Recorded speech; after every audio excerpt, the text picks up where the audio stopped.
From the Alex Trebek stage at Sony Picture Studios, this is Inside Jeopardy! Hello and welcome back to Inside Jeopardy, your exclusive and official podcast destination for all things happening in the world of Jeopardy! I'm producer Sarah Foss, and here with me today, he is back. It's Buzzy Cohen. Yes. Welcome back, Buzzy. We missed you. Thank you. I missed you. It's been hard to be away from the pod for so long. But it's nice to be back on a very special and historic date, almost. Yes. Basically, well, right? It's April Fool's Day, which is historic in its own right. But yes, we're just on the 2 heels days ago was of Jeopardy, our 60th of birthday. Jeopardy. I know. That's right. Show. A big 6-0. 60 years And then old. I think something else happened the day before that, if I'm not mistaken, Sarah. Another magical. Can we do it on the pod? Yeah, another Your magical 25th birthday? Mm-hmm. Yep, Happy keeps happening. Happy birthday to you. And Jeopardy. I know. Jeopardy. Well, we Isn't always that crazy? I'm always looking for a reason to celebrate you. I Sarah, love that. So. I And can't Jeopardy. believe that the show and I just one day apart in our birthdays. I think, I know. from birth, I was It's meant amazing. to be connected to this show. You were so meant I'm to be. very grateful for that. Also, big news last week. I don't know if you heard, but Yes. our event in New York at Hudson Yards sold out in Yes. a matter of minutes. I mean, I'm honestly not surprised because when I read it, I was like, how do I not live in New York anymore so I can go to this? It looks so incredible. well, and we knew that there would be demand. I just don't think we knew how quickly it would sell out. We had actually built this great promo to put into the show today for all of our WABC viewers, and we had to pull it back. We said, pull back the promo. There's no tickets. So it's a great first start. God. Obviously, this is going to be the first of many of these events. So it's good to know that the interest is out there and people want to see Jeopardy in a city near them. So we're gonna get to more Yep. cities. We're actually going to be in a similar city with you in August. I know that was Yeah. just announced last week.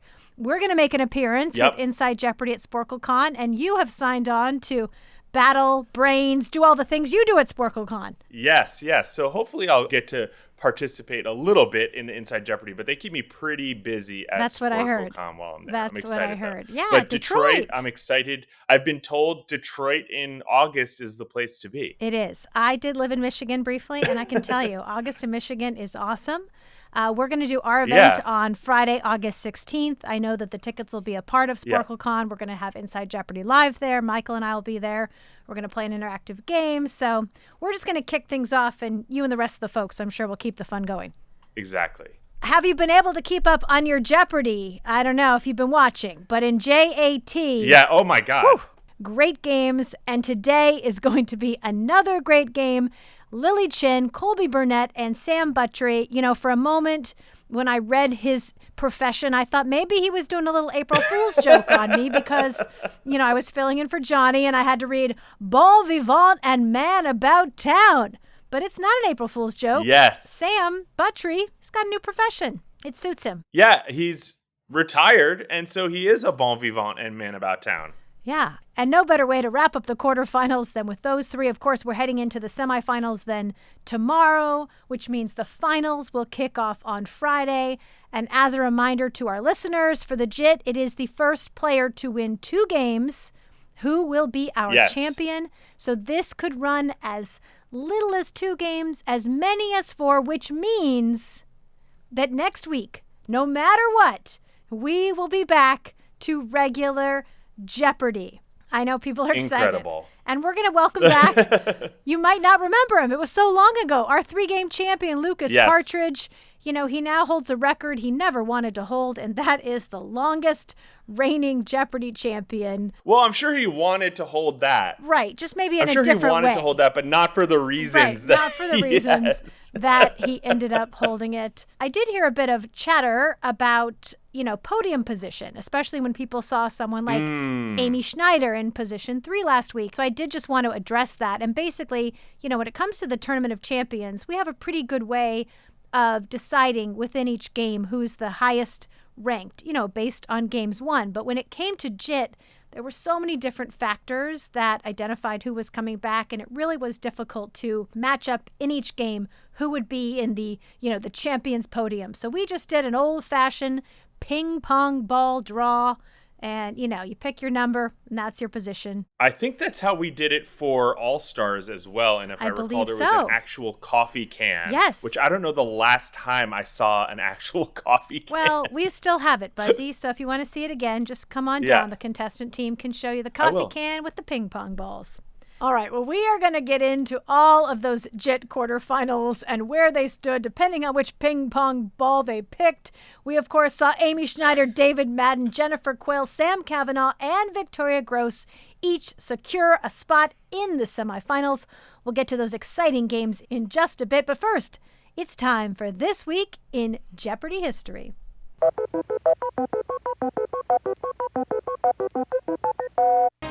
And now, here is the host of Jeopardy, Pat Sajak.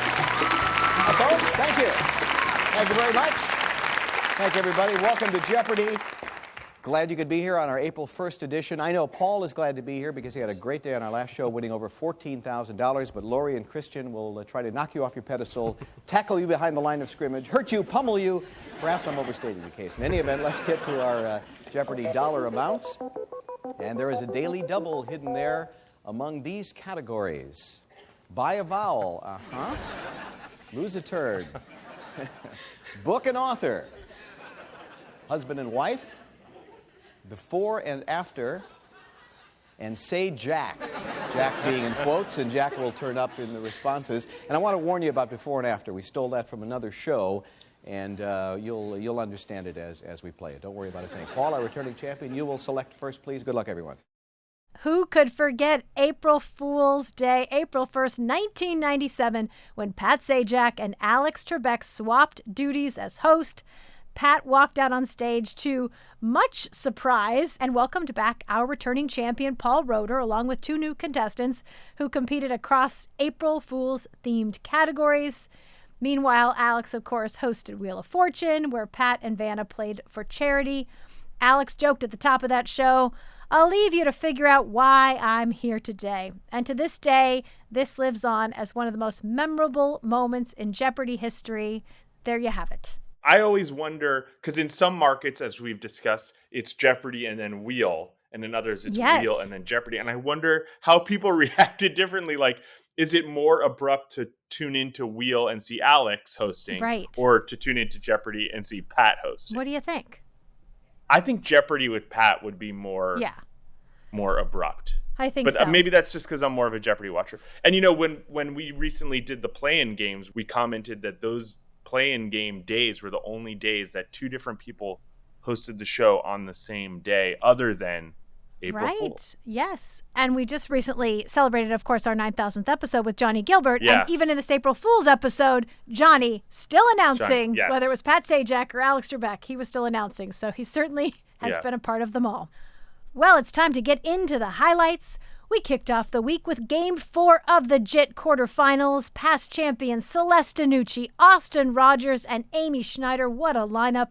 Amy and Austin both got off to strong starts, but Amy found her groove in Double Jeopardy, responding correctly to the first 10 clues of the round, including a big $6,000 daily double to take a commanding lead. She missed the last daily double, but made a smart minimal $1,000 wager, which allowed her to maintain that runaway lead.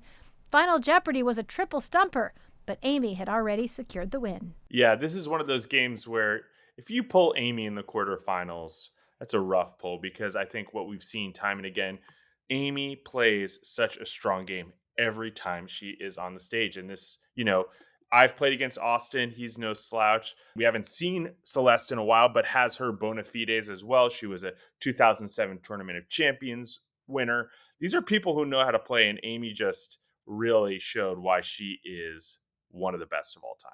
Well, and Amy is once again doing her recaps on X, if you have a chance to check those out. Really interesting to get into her mind and what goes into preparing for coming back. But one of my favorite things was that she wanted to say provided, kind of a little one-upmanship to Sam Buttrey. So she was really happy that she was able to get that second to last clue, because she had been planning provided for weeks, and it did not disappoint.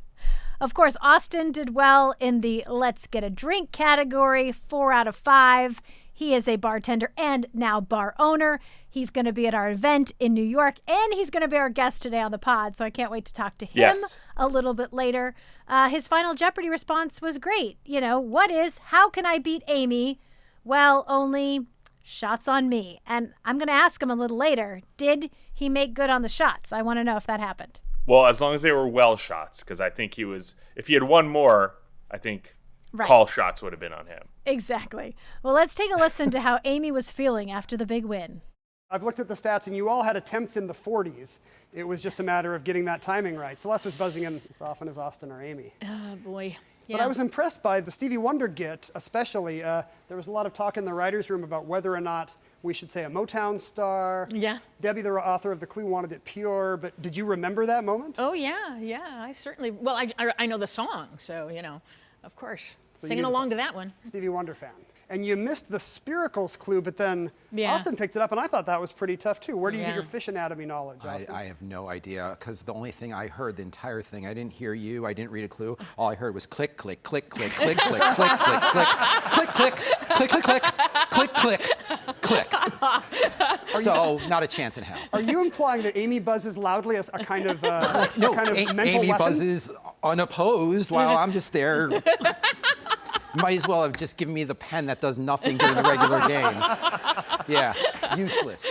Amy, it looked like you had your mojo back. Everything was working for you in that game. Yeah, definitely. And it's I'm very relieved. As you may have heard, I did not do well in Jeopardy Masters. Yeah, the kids are talking about it on the street. Yeah. I mean, I have not done the research. I'm not sure if there's been another Jeopardy player to play 6 games in a row without winning any of them. So it was a relief to get back in the win column. Well, notching that win, I hope, is good for your confidence. There's a tough batch of players so far in the semifinals, but best of luck to you. Thank you.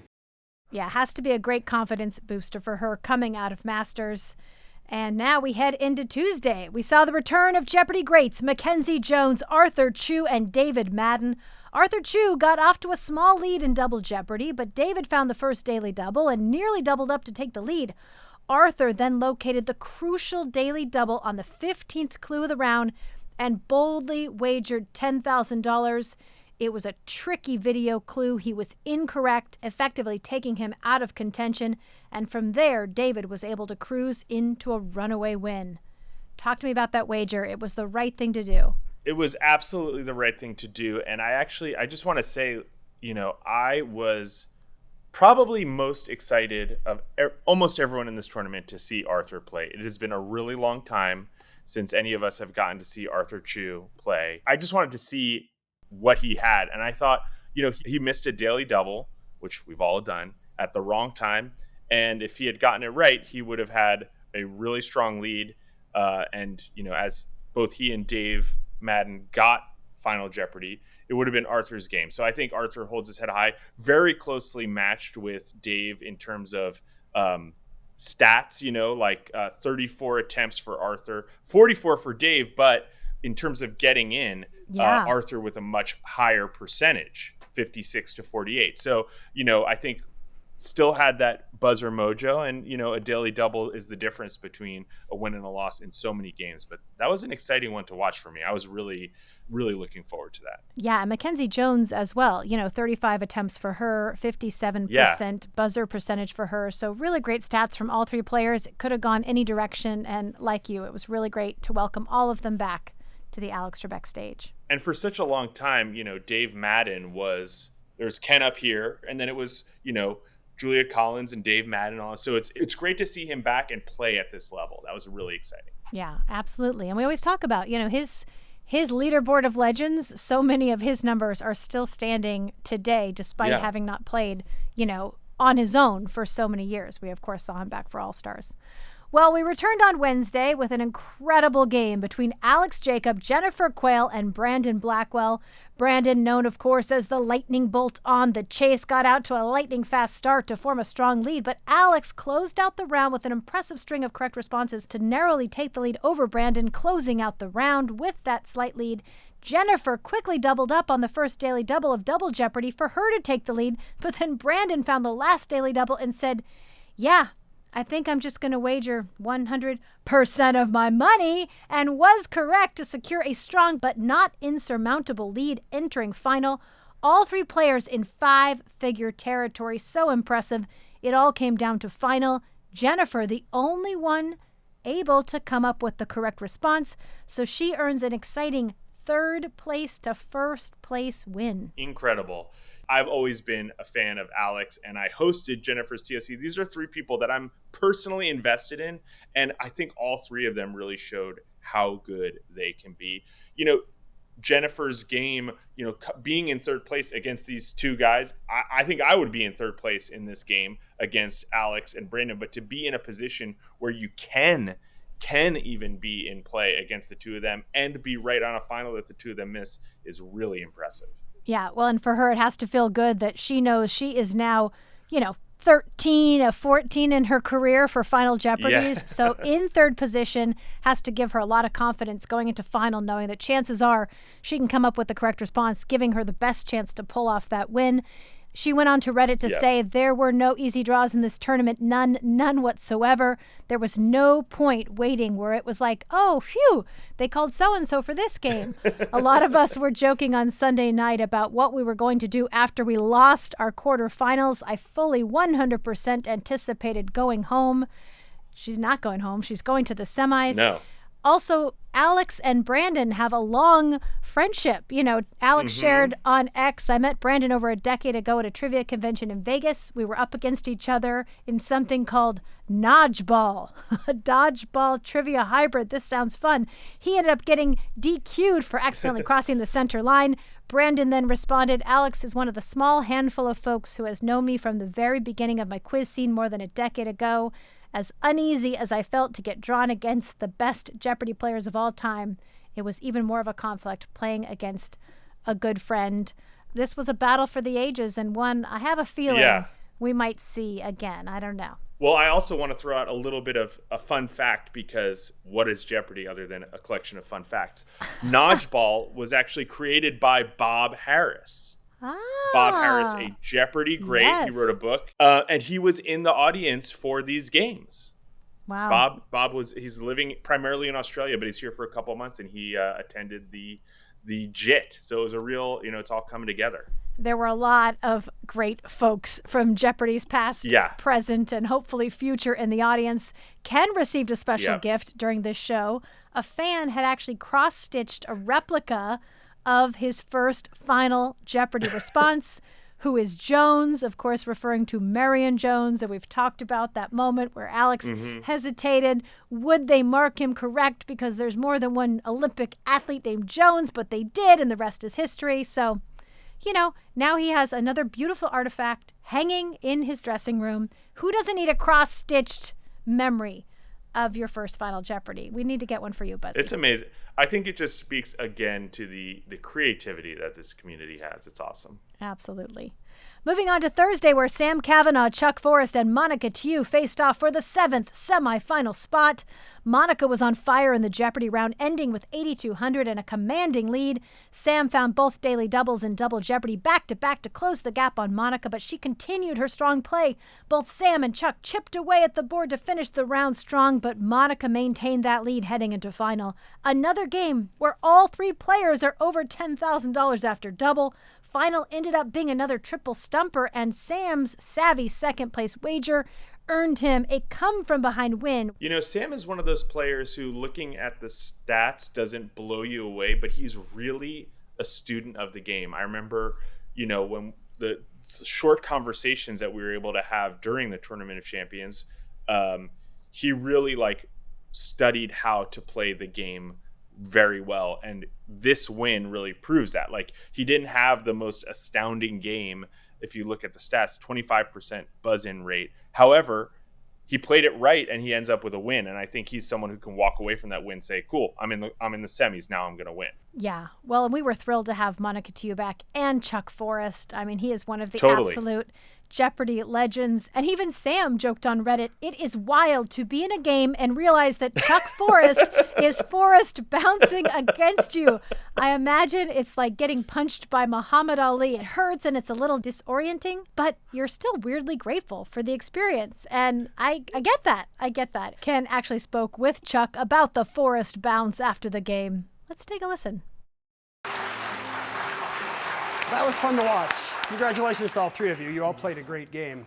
Chuck, thanks for coming back. What is the secret of being like a world-class Jeopardy player for like 4 decades? You're like some ageless Mariano Rivera of Jeopardy. How do you do it?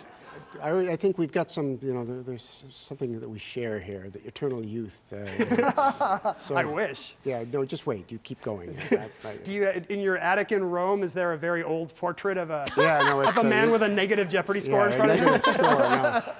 No, I mean, for me, I'm completely out of the loop, I have to tell you. And, anything about American pop culture. Hip-hop wasn't You were not excited about second-generation rappers? No, I was not at all. I think this shows the dangers of the fabled bounce. Because, well, if, for example, the free category, if start at the top, move down, and then you won't be duped by, you realize. Whereas we had to figure out the clue on a middle level. Yeah. I feel like today most of the jumping around is daily double hunting, and that wasn't necessarily your angle back in the day. No, I don't. That never was. It was more trying to, discombobulate the other contestants. Oh, I thought it was looking for daily doubles. I didn't realize it was psychological warfare. It felt kind of like psychological warfare. Yeah. He's just Chuck's a huge misanthrope. No, because I always was afraid of the daily doubles, but I think the new approach is to look for them and then use them to multiply, and that I think is a new innovation. Well, Sam needed it today. He found all three of them, and it was just barely enough. Congratulations on the win, but all three of you played great. I assume we will be seeing you back in JITS to come.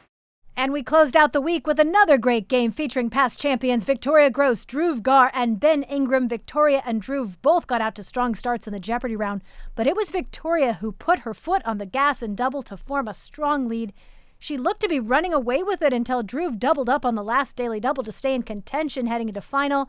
Victoria wagered appropriately and was correct in final to secure the 8th spot in the semifinals, and the queen of the chase reigns on in this game. Victoria is someone who, when you watch her on The Chase, I remember being in that Chaser lounge with none other than James Holzhauer and him saying, how does anybody know this stuff? Seeing James be blown away by someone's knowledge really shows you how good they are. And, she is, if not the best, one of the best quizzers in the world. And she really showed it. Dhruv played a great game, but Victoria really proved that she belonged in this field.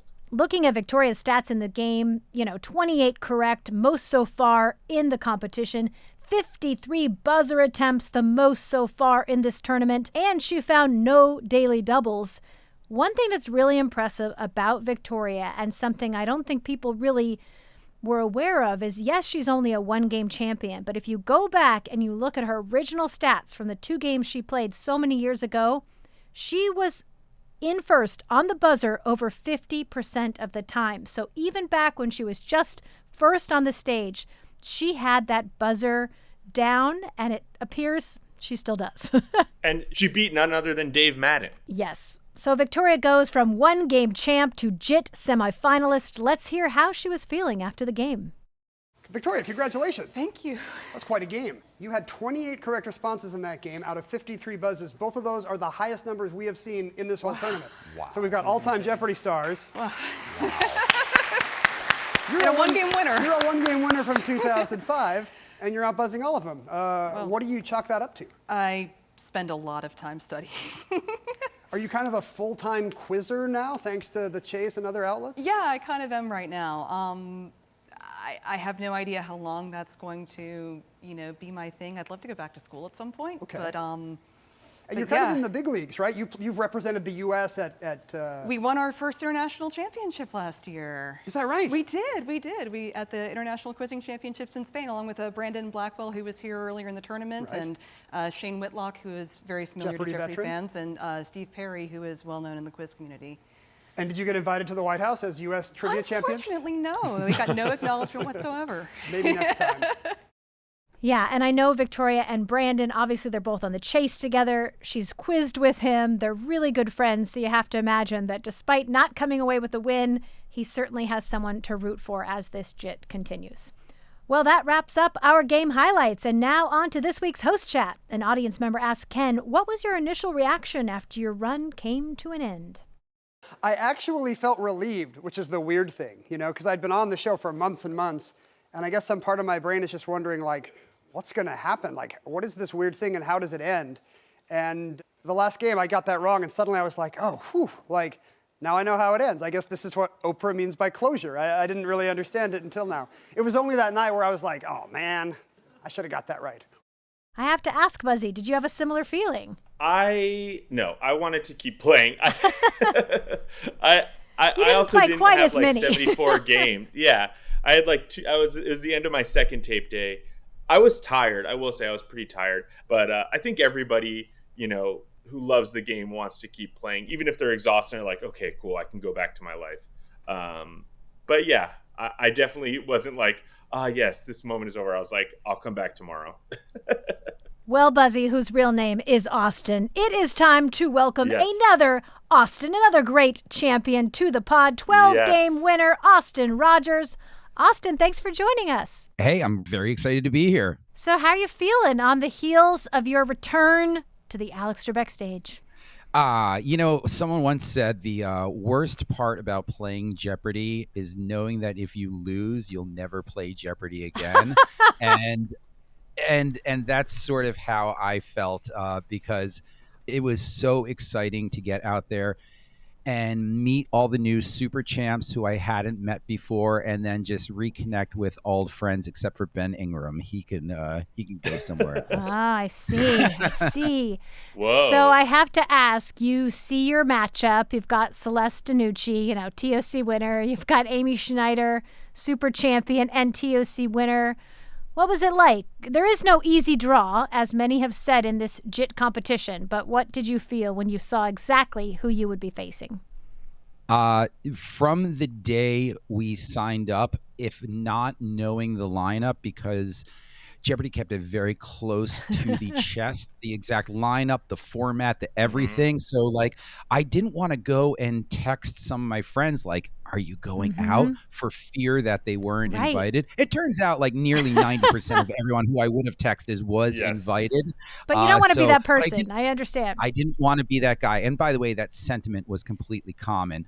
But before I landed in Culver, my literal sole thought was, as long as I don't have to play Amy Schneider. That was honestly from the onset, no Amy, no Amy, no Amy, stop. And guess what the ping pong balls said? Amy. Yes. And I go, okay, great. I'm going home. And we listened to your post-game chat, and you mentioned how tough it was to be standing next to Amy while she just put on the Amy show. So how was it for you to just come up against Hurricane Amy? It was exactly as you anticipate. As I said in the post-game show, it was all I heard to the left of me is click, click, click, click, click, click, click, click, click, click, click, click. And I'm like, I know this, click. I know this, click.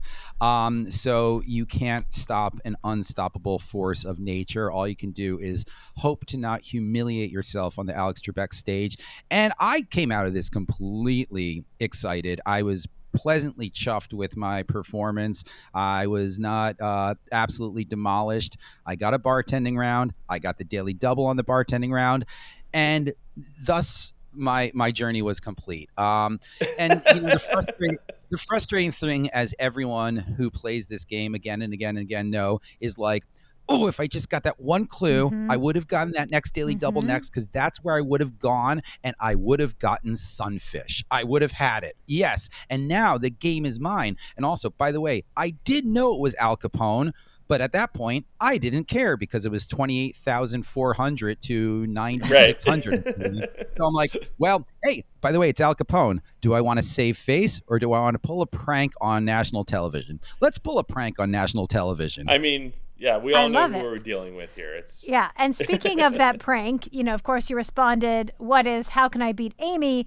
Shots on me. We have to know, did you make good on that promise? Not only did I make good, but I had a very extensive watch party at my bar, Gaff East. And probably 150 people were there or something like that. And someone on TikTok put up a supercut of me saying shots on me, followed by me pouring shots for the whole bar. And it said, promises made, promises kept. I love it. I have been to your bar. That's a lot of people to pack into the Gaff East. Wow. It was quite. I was very happy that so many people came out on a Monday, and that whole prank, buying shots for the entire bar, cost me $9.76 because it was basically a bottle of Well vodka. We did wonder if it was going to be well or not. Yes. I said well only on the. By the way, it did. My bartender friends caught up on that. They go, "You cannot break character, can you? Because you said well only." And I go, "I know you guys. I know that you would say shots on the house. I'm going for that one and point to a bottle on the top shelf." And I put in the parentheses, the parenthetical well only, just to make sure that I was legally covered. This is why you're a Jeopardy champion. I love it. Always and a thinking. national treasure.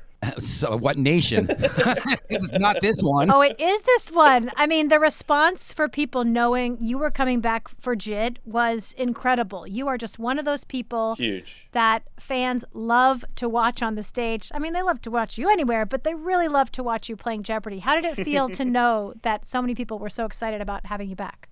When I went in, I'm like,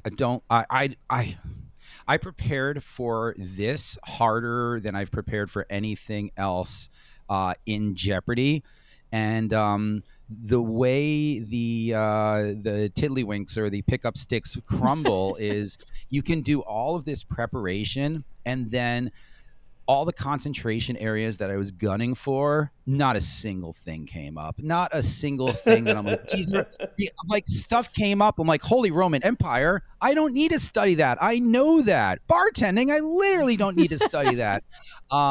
So I really did not want to disappoint, not knowing what the field of champions would be and not knowing what the magnitude of the competition would be. So I just did not want to disappoint and whiff myself out of there with a negative or just get completely steamrolled. So in my opinion, I held myself admirably. I think my preparation paid off, and I think that was the only way I could claw back even a modicum of self-respect against the juggernaut that is Ms. Amy Schneider. So you mentioned not knowing who was in the field until you showed up in Culver City. Was there anyone that you were like, ooh, that's a fun surprise. I'm really excited to meet that person. I was really surprised that Chuck Forrest was there. That was quite a pleasure. My heartwarming highlight was hanging out with Sam Buttrey, who is literally the world's nicest human being ever invented. Yes. And while watching to train for the JIT, I was watching the most recent spate of tournaments, be it Champions or the most recent Masters. And while watching, just every time Sam was on stage, it's like, that can't be an act. He must be that nice. And I was incorrect. He is nicer than that. He is the world's most genuine human being. That was a highlight. And it was really great to see, our old friends like Matt Jackson and Alex. And I had a feeling, I had a gut instinct that it was going to be like me and Alex and Matt and Pam and Monica and Leo and Ben. Like I had the inkling on who was going to be there, but I didn't want to open up that Pandora's box, be like, oh, you're not going to Culver City? Uh-oh, what did I say? Well, in your TOC finals, I feel like with the two of you and with Alan, that was one of the first times when personality became a bigger part of the game. And I feel like it has continued, particularly in, these big tournaments. But I think the two of you in particular kind of really started that and brought Jeopardy into, a new era.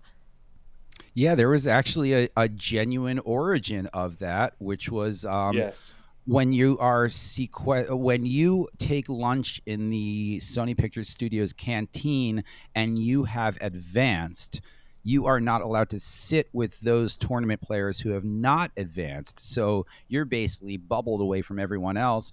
And Alan, Buzzy, and I were just sort of sitting around at our own little lonely lunch table in one of those little the corner booth where usually the returning champs nestle before their finals. And we just sat there and said, let's just do something stupid. We already made the final. Let's like do a pantomime or something, or like a coordinated dance as we all come out onto stage. And light bulbs went off, and we brainstormed 3 to 5 ideas, and one of us nominated Do the Robot, another one nominated the See No Evil, Hear No Evil, and thus Jeopardy meme-worthy history was written. And I think after that, Buzzy, Alan, and I all retired those histrionics because we broke it. If you're going to do it now, you're just a pale imitator. Exactly. What do you get asked most often in the bar, Austin? I have to imagine, people can't wait to meet you, can't wait to come in the bar, pull up a chair, and, grab your ear Talk for a Jeff. minute. Yeah. What do they want to ask the great Austin Rogers? So I'm not going to tell you what they ask. I'm going to tell you the story that I tell them, which is about Alex and how Alex would be there. And for those of you who do not know, during the commercial breaks on the live taping, the host will do crowd work if they don't have any ADR readback work to do. And meanwhile, the contestants, we don't get to interact with that. You have to get a sip of water, you get your makeup touched up, you get your mic checked, you check your buzzer, and you're back into it again. But if the host doesn't have any duties, they will do crowd work. And so Alex would always go, "You young man in the back," and a young boy would raise his hand and be like, "Alex, if you could have any other job in the world, what would it be?" And he goes, "Governor General of Canada, traveling our great nation, cutting ribbons, ceremonial post only, appointed by the Queen herself. How great is that?" And then for those of you who don't know, there's 2 viewing sessions for Jeopardy, an afternoon and a morning. So then a whole new guest audience is in the studio. And then some young girl in the front goes, "Alex, if you weren't host of Jeopardy, what would you say?" And he goes, "Governor General of Canada, traveling our great nation, cutting ribbons, appointed by the Queen herself, ceremonial post. What a job." Then, because we're in comedy, so we go in rules of 3. The third time, someone says, "Alex, you must be asked these same questions again and again and again and again. Does it ever get tiring?" And he goes, "Between you and me, it does. But you don't have to know that. This is your only time in here, in this studio with us, watching that game that you love. And I don't care if it's the 7,000th or 7th time I've heard the question. I'm going to make you feel special because you may never again be in this studio watching the game that you love with us. So no, I don't mind hearing the same questions again and again and again. And I'm going to make you feel special every time you ask them." So that is the salient lesson I took from Alex when I am behind the bar and I'm hit with these same questions, the same variety, these same "what would you do if you weren't a host of Jeopardy" question, except from my end. Mm-hmm. And there's sort of a self-professing prophecy on it where you're like, I'm not in the mood for this. I don't want to do it. But then you put on that smile and you answer that question in the same way, or I tell this same story that I just told again and again and again, and your endorphins kick in because you're realizing that this person literally came to my bar from Iowa. They are here on vacation in New York. They could be at the Met. They could be at a Yankees game. And they took their time out to go to my tiny Irish bar to ask me questions about Jeopardy. And then I'm feeling good, a little bit self-serving, but I'm feeling good about myself as well. My endorphins are kicking in, and that fake laughter or that fake enthusiasm turns into real laughter and real enthusiasm. So the answer is, am I asked the same questions again and again and again? I am. Do I recall a single one of them? I do not. But do I want to make that person feel as special as they can because they literally came in from Indiana to see me at the bar because they're a fan of the game? The answer is yes, and I only learned that from Alex. Yeah. And the two of you saw, dozens of episodes. I saw thousands with him, and it is exactly as you described it. And we could all recite what his responses would be, but he presented them with enthusiasm and excitement each and every time. Well, I really like the Kings because I live in LA, but I'm a fan of the Capitals because they're a radio broadcast. But also I'm from Canada, so I like the Toronto Maple Leafs. But I don't have anything against the Canadiens. And I'm like, you just picked 4 different hockey teams, Alex. Wait a heck. Chicken, rice, and broccoli, his favorite meal. How green was my valley? Exactly. Well, speaking of coming to your bar, I believe you are going to be visiting our bar, the Inside Jeopardy bar at Hudson Yards. I will not be there. And I heard, Sarah, did I hear that Austin will be preparing some signature drinks? Well, yes. Early on when we announced this event, people were like, what? Austin Rogers making cocktails? This is going to be great. So Austin and I have been working on some potent potables. Should we share them, Austin, or do you want to keep it a secret? You've created a couple great concoctions. Yeah. Well, they're both going to be variations on some traditionals. We're going to surprise you with the names of them when you show up to the Edge on Friday, April 12th for the Jeopardy Diamond 60th Anniversary Jeopardy Presents Jeopardy Inside Jeopardy Taping Jeopardy. So much I don't even know that. What the hell's the title of the event? I don't even know. It's Inside Jeopardy live on tour at Edge Hudson Yards. And we are celebrating Jeopardy's Diamond celebration. I'm surprised that Austin is making a cocktail because for years Austin has said, the only cocktail I can make is a Guinness and a shot of Tullamore juice. So this is a big deal that he's mixing drinks. Yes, well. I have upped my game. Yes. And by the way, not without a little help. I do, as a bar owner, do have an incredibly esteemed staff. And one of my staff in particular, Corey, is an actually trained mixologist. So he and I helped make this bad boy together. One of them, at least. The second one was actually sort of my own design from improvisation of a pre-existing recipe. But they're going to be two spins on old classics. They're going to be familiar yet different. And I think everyone's going to have a really good time. And I'm really excited to, too, because I've never been to the Edge. Well, it's a great space. I don't know if you heard, Austin, but the event sold out within about 10 minutes. So we don't have to promote it because whatever it's called, people are coming. And well, that's a testament to the power of the J exclamation mark. And then, if people didn't get a ticket or they want to just keep the party going, Austin's actually got a little something up his sleeve as well. Yeah. Our friends at Spin, the ping pong franchise, they opened a new location in Times Square, just steps from the Edge. And afterwards, they would love to host anyone who was taking part of the Jeopardy Live on Tour at a after party, and they'll probably arrange some tickets and stuff like that. And if you had a pre-existing Jeopardy Live on Tour ticket, you'll get a discount for the after party where you could play some ping pong and some trivia with some other Jeopardy champions. It's going to be a night. It's going to be a wild night. Because I'm sure after that, whoever is left standing, I'll be like, come on, let's go to my bar. Yes, exactly. Well, it's going to be a lot of fun, Austin. We're so happy that you are a part of it because you bring the party to the Jep Party. Yes. And we'll be seeing you very soon. And thanks for joining us on the pod. Yeah, thanks for having me, guys. I'm super excited for, let's do the plug. Friday, April 12th, only at Edge, New York, the Jeopardy Live on Tour. Don't plug it. Tour. No more tickets are available. Don't plug it. All right. Well, your part of the party is the VIP part. So, people had to spend $196.40 in honor of 1964, the year when Jeopardy was born, to get to go to the VIP cocktail event with Austin Rogers. So it's going to be good. Can't wait to see everyone. All right. We'll see you then, Austin. Thanks for joining us, Austin. Always a pleasure. Bye, Buzzy. Bye, Sarah. Bye. So great catching up with Austin. I can't wait to see him in New York for our event on April 12th. And that wraps up today's show. Join us here next week as we highlight the last JIT quarterfinal, the semifinals, and the first final. We will see you next week. See you then.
For more great Jeopardy videos, hit the subscribe button below.